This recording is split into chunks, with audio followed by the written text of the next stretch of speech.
So ito nga mga kapatid, papunta po tayo na minakayang public market dahil tayo na po ay mamamalingkin sa tanghali nito.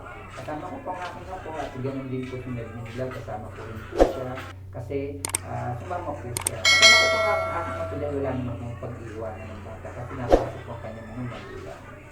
Sa gusto pong pumunta dito sa binakayang public market, ito niya pong sitwasyon ngayon, napakaganda at napakalinis at napakaliwalis na po dito. Katulad ng dating palengke na medyo masikip at medyo wala po sa ayos ng mga paninda. Ngayon po, napaka-ayos na po at hindi na po masyadong siksikan ngayon kasi marami na pong daan.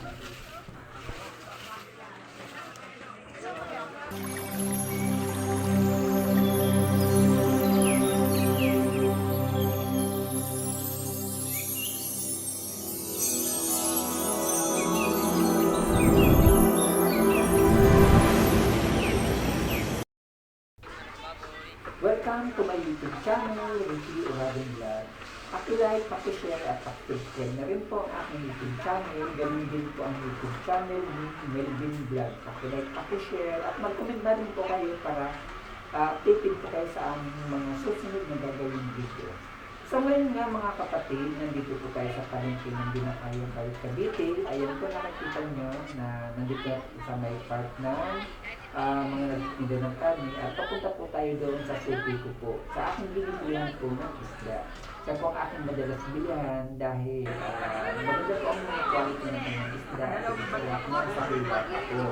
Kaya once po ako po yung mamaliti, ito po ako sa kanya nabili. Ayun po kay ate, shout out po. Ayun po si ate na nakipagpagpagpagpag. Nakipagpagpagpagpag muna po ako dahil po nakipagmariti sa muna po ako kasi gawa mo. May inulo pa ako sa kanya na nakaraan bago po magbahanga dito po sa Binakayan. Hindi ko po nakuha sa kanya. Yung pala hindi pa rin po, hindi pala siya nakapagtinda ng mga barangay. Kasi nakadalawang balik na po ako sa kanya para nga po kunin ko yung aking order sa kanya. Pero sa ito pa po mga kapatid, kasama ko po ang aking apo, ayun ang karagatagan kasi wala nga po napag-iiwanan baka gawa ng kanyang nanay at ang kanyang tatay ko ay nagtatrabaho kaya naisipan ko naman po dalang dito nga po sa palengke. First time na rin pong parating dito. Eh nakikita niyo po ang kanyang mga patinda ng isda, may bangus at may lapu-lapu, ganun din po may galunggong at sari-sari po mga paninda. Kaya sa mga gusto pong bumili sa dito nga po sa Binakayan public market, dito na po kayo pumunta kay ate yung kulay dilaw. Dito po yung sa pinakadulo po ng isda mga kapatigan, makikita niyo po agad na ang kanyang pesto. Madalas po siya o araw-araw din po siya nagtitinda ng kanyang mga isda. Kaya dito na po kayo bumili para buwa po ang mga paninda at mura lang po ay bibili naman po sa tawad doon po kayo pumunta sa kanya o bumili sa kanya. At so yun nga mga kapatid, tulad po ng aking sinabi, dito nga po ako sa kanya naman. Bali, hindi ko na po patatagalin ang aking vlog kasi gawa na nga po medyo mahaba na rin po ang aking vlog. Basta kung gusto nyo pong bumili, nakapasal po kayo dito sa public market ng Binakayan, dito na po kayo bumili sa kanya. Garantisado po ng sariwang kayo mga kapatid. So ano pang hinihintay nyo? Punta na po kayo dito, hanapin nyo lang po si ate. Dito lang, tulad na natin sinabi, dito lang po sa dulo ng isdaan. O sa pinakadulo po siya ng isdaan, hindi po siya magkakita ang gawin po.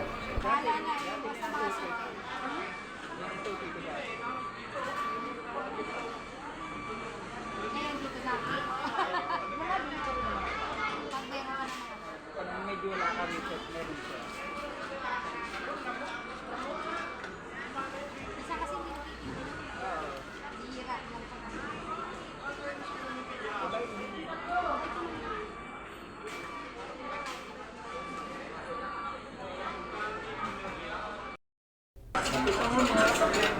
Nagkalaga ka na lang. Ano gugulay mo? Wala talaga. May makalaan. Gulay.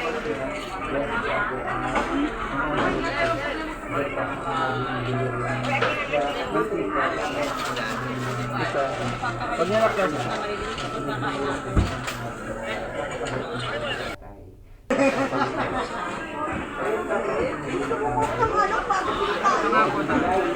Ay, Guys, balot. O, isa sa medyo mahal ka lang ang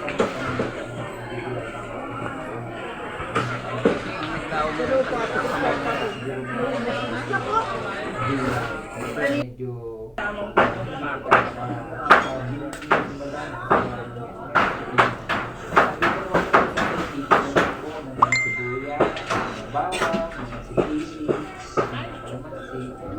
kamatis yan pong gagawin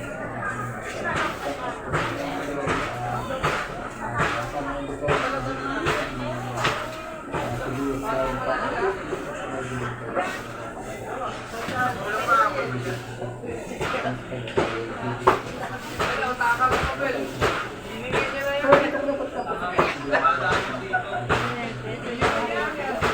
Bye-bye. God bless.